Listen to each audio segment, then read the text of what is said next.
Is there space for cultural traditions in our modern lives today? Are there implications for those who go against? Or are these but just mere superstitions?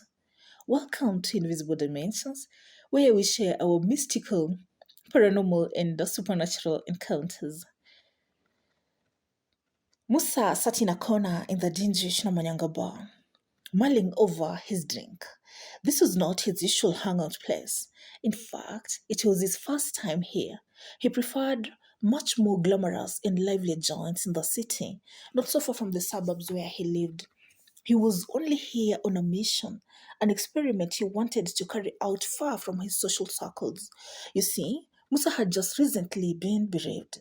His wife for 15 years, Rosie, had passed on some 3 months back, leaving him with three children, the youngest being 4 years and the oldest 11. It is true the kids immensely missed their mother, but Musa had retained their nanny who was helping take care of them. His younger sister, Kate, had also moved in with him to help take care of the children.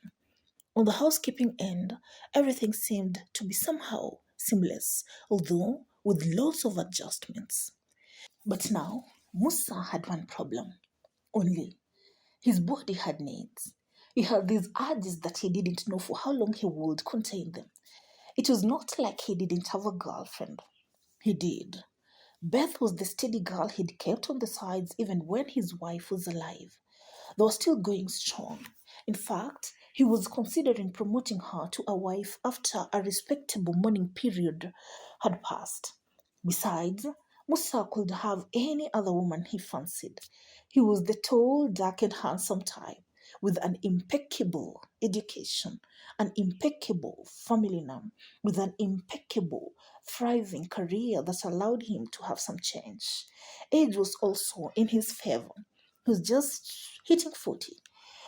He was used to women falling over themselves for him. He was a catch, and he knew it. The thing was that culturally, the very first person you got intimate with after the loss of a spouse could only be a one night stand. There could never be a rematch. It was taboo. There are no specific consequences tied to this act, just that bad luck would befall you. In this case, therefore, Musa could not be intimate with Beth because he was considering marrying her in the future. Musa was a Christian, and these complicated matters even further. You see, he was one of those modern day Christians who only belonged to a church because it was fashionable for social networking and social capital. His departed wife, Rosie, had been the one who always insisted on them going to church. When he was a kid, his mother had always insisted they go to church. When he joined boarding school, it was compulsory to attend church service. So he guessed this qualified him as a Christian. But now he was at crossroads. As an educated man, he didn't believe in these backward cultural practices, but still, he retained some fear. What if he ignored this one night stand cleansing business and taking hers from the traditional medicine man and the lives of those he loved came to be ruined later? My son, Musa, his mother had coaxed him just before he left for the city after Rosie's burial. You know, our family is Christian. I have brought you up in the best way I could. I have given you the best education, and I'm glad you've done well for yourself. I'm sorry that the death of your spouse befell you so young, but you know, culturally, you have to cleanse. Mom, Musa had brushed her off harshly. Not in this time and age, surely. Tradition is tradition, his mother had persisted, pleading. This is our culture. The people of old had their reasons for passing down these cleansing rituals to us. What would you have me do? Musa had asked, exasperated. I shaved my hair and beard. I bathed cold water early every morning for a whole week. I have been secluded for some time. Have given away some of my clothes and our bed. We have said mass for Rosie. What else do you want from me? You'll have to take herbs from the traditional healer and, of course, the one night stand, his mother said placatingly. You know, Mom, Musa said cynically. Considering you go to church almost daily, is this not pagan? It is very unchristian. It is what it is, his mother said. Riley, Karikamuholo, you can raise it up with the ancestors. I didn't set the rules. And now, at the Shinamanyanga bar in the slums, Musa sat, brooding on the hunt for this one night stand. Traditionally, in those days back when people were more conservative and sex trade was unheard of in Africa, this act was done with someone known to you because back then, socially, circles were small and people were not so promiscuous. But as a sign of goodwill and in good faith, we really needed to let the person know that he or she was going to be your very first after the loss of a spouse, and you were to pay them a little token. This was to help them also seek medicine from the traditional healer. After all, they were doing you a favor. Failure for this person was services you procured to seek medicine. Either he or she or his or her family would fall on bad luck. This sounds far-fetched, doesn't it? That's why Musa wanted to carry out this assignment. He wanted to prove that nothing serious ever happened to your one night stand, that these were just stories. He was grateful that these days, unlike before, at a fee, one could sleep with a total stranger and part ways amicably with no further expectations. Musa had been coming to the Shinamanyanga bar in the slums for 3 consecutive evenings, scouting. There was this woman who caught his fancy, middle-aged, fat but beautiful, who worked in the bar. He made sure to ascertain that this woman was not from his tribe. Motioning her to his table, Musa made his intentions known. The woman was surprised that such a good looking man who seemed moneyed could make a pass at her. Well, there were many younger, beautiful girls who worked in the bar as well. She was cautious at first, but Musa was offering good money. She immediately gave in, afraid that Musa would change his mind. They went to the rooms upstairs and had some good time. Musa was very careful not to let it slip that he was using her for cleansing.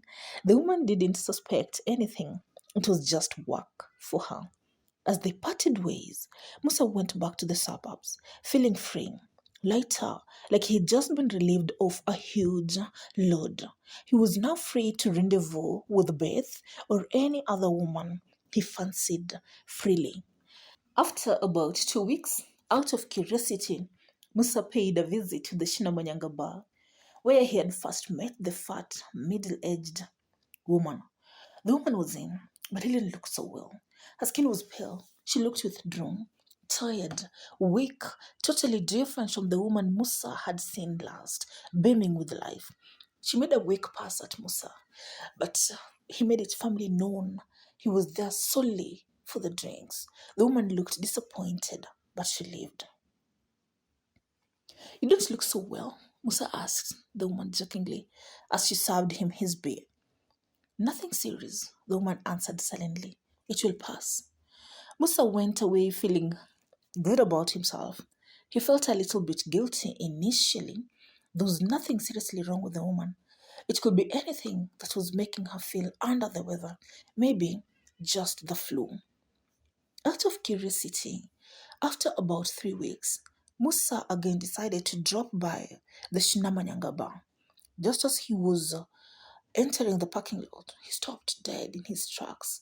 Across the road, opposite from where he was, he could see someone familiar, a woman on the side mirror. Musa was sure he almost knew no one this side of town, but this woman they had met. After looking again properly, he recognized her. It was his fat, middle-aged bar woman. But what had happened to her? This was not the woman he had met a month earlier. This was a ghost. Her eyes were yellow and sunken. Her cheeks were hollow and sagging. Her skin was pale, yellowish. She was thin and frail.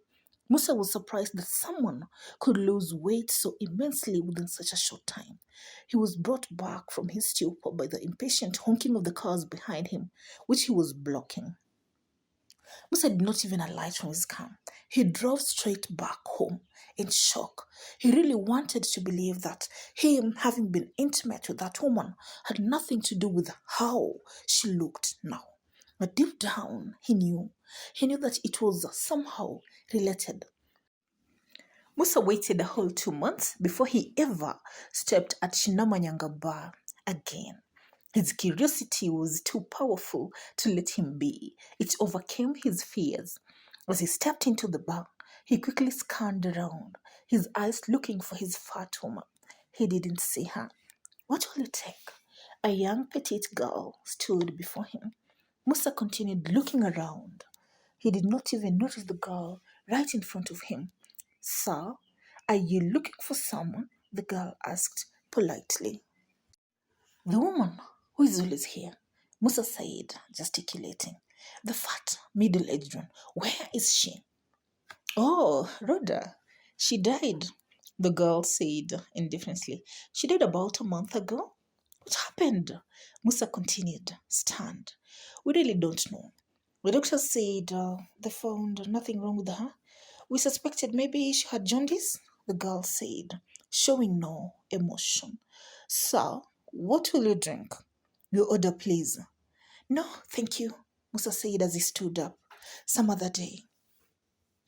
Musa still wonders, even today, had he told the woman that he was using her for cleansing, could she have sought medication from a native doctor and therefore be alive today?